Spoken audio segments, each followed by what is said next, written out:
The MK party launched its manifesto a little while ago. And for some reflection, I'm joined by political analyst, Professor Bheki Mngomezulu. Prof, good afternoon. Thanks very much for your time. A very comfortable Jacob Zuma. They filled up the 37,000 capacity Orlando Stadium, speaking exclusively in isiZulu. Just your thoughts around those three things. Thank you very much, Prof, for having me, and good afternoon to your viewers. Yes, indeed, you are absolutely right that, first of all the manifestos that we have listened to, this is one that has been delivered entirely in isiZulu, which is very rare. Normally, isiNgisi or English is being used with a little bit of local languages here and there. But the venue is quite significant because all along the narrative that has been carried out or carried through is that Umkhonto weSizwe enjoys support in KwaZulu-Natal and not outside the province. So I think part of the reason was then to try and counter that and say, we announced on the 16th of December that we will be supporting Umkhonto weSizwe, that is the president, former president, saying that. And then now we are launching this manifesto, or the people's mandate, as they call it, in the same province.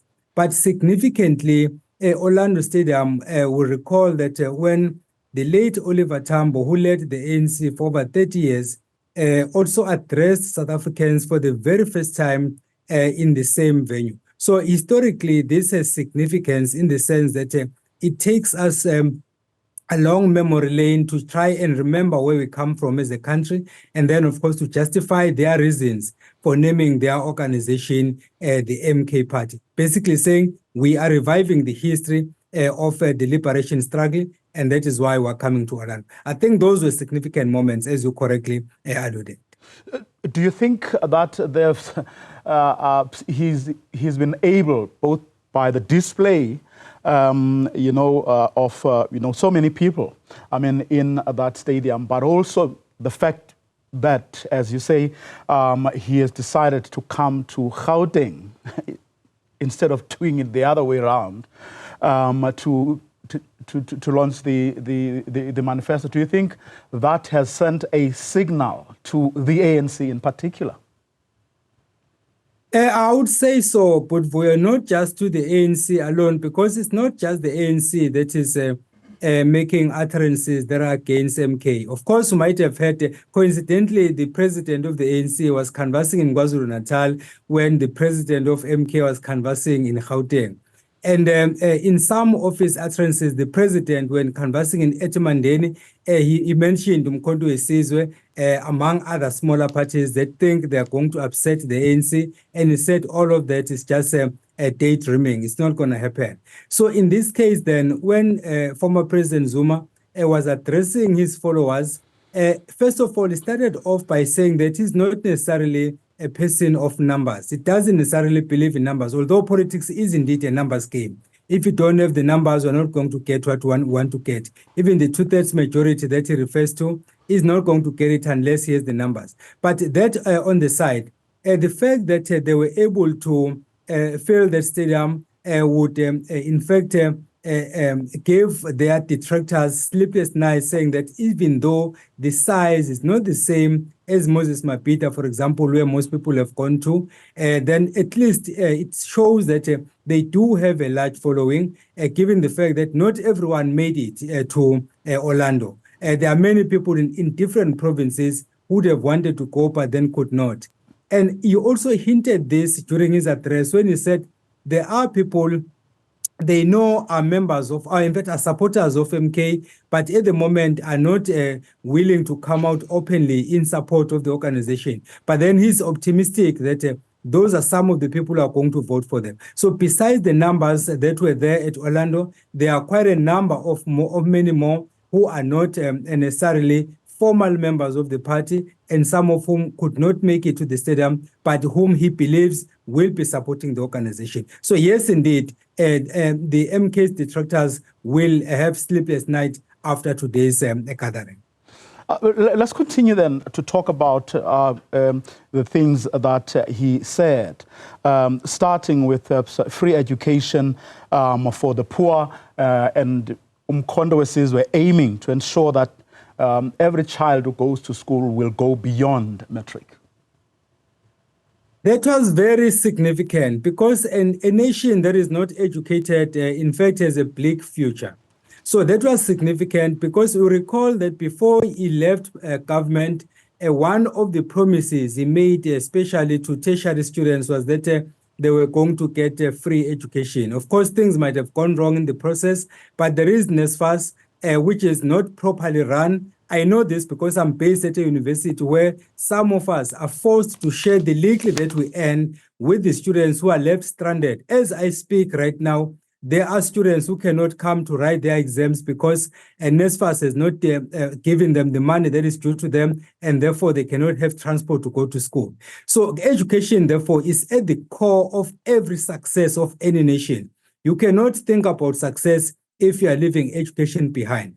Then, of course, the issue of getting those resources will be another challenge. But at least the intention itself is what matters, because it means that you have seen the bigger picture. You know that if you want to take this country forward, you can only do so if you invest in education. And you are also aware that the majority of South African students, more especially amongst Black communities, cannot afford tertiary education. Some cannot even afford primary education, which is why some schools are no fees paying schools. It's in recognition of that fact. So if you then say, not only are you going to have matric, not only are you going to have a junior degree, but you must have a little bit more so that at least you are in a better position to occupy certain positions in the country. That is a good thought. Whether it will happen or not, that's another story. But the thought itself is what matters, because at least it means that you are being realistic and you see the picture that is painted. When you leave education behind, it's like you are committing a suicide.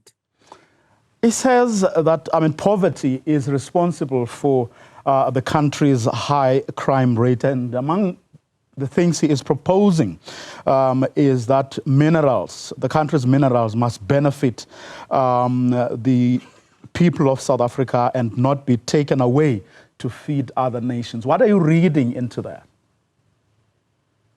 You know, Putvoyo, truth be told, Africa is poor, but Africa is rich. That is a big irony. Most of the countries that are rich today are rich because of Africa. Starting from slavery, going to colonialism, you can think of any historical moment. If you think about the Industrial Revolution in Britain, for example, it happened because of Africa's resources. So it's true that we have many resources, but those resources are not benefiting us. We dig gold, we dig platinum, we dig all of those minerals, but then we take them abroad to be processed, and then they come back being sold to us at exorbitant prices, which means some of the things that are happening today are as a result of the laws that are there, which is why it's important for us to go back to all the laws that are holding us hostage and then try to have a look at those laws and then repeal them and then make sure that whatever we produce here is processed here. You will find that Britain has more rights on our gold than we do as South Africans. That is really insane. So if you go back and correct the situation, then we are on the verge of rectifying everything else that happens. Because if a country is not economically stable, then the ripple effect is that there will be political turmoil, because people are going to be restless, they are hungry, and then an angry man is they say a hungry man is an angry man. And that is true, because if people are hungry, they are not easily controlled, because they become violent, some resort to other things that are illegal. So this issue of controlling minerals is indeed at the center of changing the country's economic situation, because at the moment, we are not doing well. That is a fact. Figures are telling us that our economy is not growing at the pace we want it to grow. Another change they would want to see is doing away with Roman Dutch law and instead bring African law, as he calls it. You know, that is a discussion, coincidentally, Putvuyo, I had with some of my colleagues last week. Because at the moment we are busy with these elections, we are hosting political parties. We hosted 6 of them on the 9th of May, and we are hosting 9 of them next week on the 24th. So we're focusing on that. But on the sideline, I'm already in discussion with some of my colleagues to go back and see if indeed our constitution serves the purpose it was meant for. And if the political context under which it was formulated and the current political context are in fact in unison. So that then speaks to the question we are posing about this issue of Roman Dutch law. The question is a real one. Why are we still using Roman Dutch law at this time and age, 30 years into democracy? If indeed in 1993, when we adopted the interim constitution, we were trying to massage a volatile political situation and we needed an interim constitution to take us to the 1994 general election. Why then did we not effect some changes in the 1996 constitution? And then 30 years down the line, is it not time for us to take a pause and then have a relook at some of these things that we inherited, including this Roman Dutch law? It really doesn't make sense. Why would embrace Roman Dutch law when we had our own laws that were taking the country forward? Why not at least infuse our African law system and then together with the Western ones and then try to find common ground? Because the way our courts operate, they don't reflect who we are as Africans. That is a fact. He said a lot also, Prof, about things that I think to anyone who may have doubted or didn't know, sort of gave a sense of the identity of the party. He specifically said that it is a party of black people. And then he went further to, in fact, we went on and on about the role of traditional leaders and how the MK party would like to see their role. For instance, ridiculing the fact that, councillors have more power than traditional leaders, talking about going back to our roots, culture, and traditions. In tackling that issue, he tackled it on 2 fronts. One, he looked at it from a global context, which was factually and historically correct. If you look at Great Britain, for example, you'll find that you have a prime minister, but you still have the king in this case, but you used to have a queen previously. And then once the elections are over, then cabinet is put together, then the prime minister goes to report to the king or the queen, depending on who is in office at the time. So which means the very same people we claim to emulate have in fact not done away with their traditional practices. But then we came in and then we said, no, traditional leaders are obsolete. We no longer need them. We are being modernized. We are embracing westernization and all of that, which is not necessarily 100% wrong, but then at least try to infuse the 2 systems and then find common ground. To discard everything that identifies us as Africans is a problem. So in this case, he is saying that traditional leaders have always been part and parcel of the ANC, which is correct, because if you remember, the first meeting that was held in Mangaung, wherein the ANC was formed, then called the South African Native National Congress. The likes of Nkoslang Albalele Dube, they were elected in absentia, and there were a number of traditional leaders or amakos at that time. And then later on, we've relegated them to the periphery. As to why, I don't know. The example he made of a councillor, some councillors think they are gods of some sort. Because the councillor has money and the traditional leader has land, usually we find that development does not happen. And I know this from experience, because I've been conducting research which involves both our elected leaders and our traditional leaders. And what we are saying resonates with some of the findings one finds when conducting research, mainly in rural areas, where you find that traditional leaders will complain that they are being undermined by some councillors, not all of them. Some councillors know that if you arrive at an area to introduce a project, the first place you go to is the king or is the traditional leader. You introduce yourself, you announce your presence, and then you get the blessings from the traditional leader. Then you indicate what you are there for, and then everything else works nicely. But in the event that councillors undermine traditional leaders, who are the custodians of the land, normally development does not happen, because the king will say, I own this land, you own the money,